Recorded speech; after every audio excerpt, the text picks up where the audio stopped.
Yevrogazon kompaniyasi 4 xil sortdagi gazonlarni yetishtiradi. Keling, shu haqida gaplashamiz.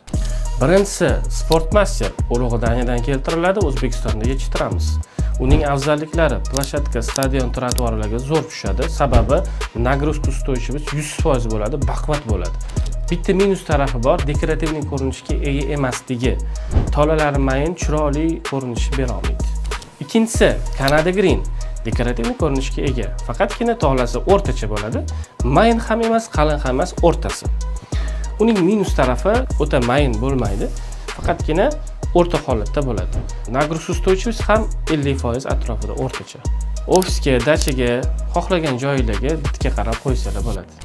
Xo'p, uchinchisi Ispanskiy sort Fito dekorativniy gazon hisoblanadi. Tolalari mayin, ranglari sochniy zeleniy, nagruzka ustuvchimiz ham bor, 80-90% atrofida bo'ladi.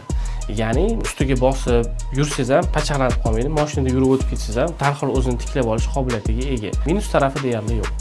Va nihoyat to'rtinchisi nomer 1 gazonimiz eng yuqori sortli gazon hisoblanadi. Afzalliklari tolasi mayin, rangi sochniy zeleniy, universalniy gazon hisoblanadi.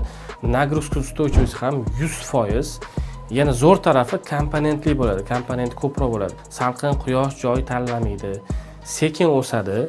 Boshqa gazonlarga nisbatan deb gazonokosилкада urish ham shart emas. Minus tarafiga keladigan bo'lsak, bu haqida gapirmasak ham bo'ladi. Xo'p do'stlar, 4 xil sortli gazonlarimiz turlari haqida to'liq ma'lumotlarni berib o'tdim.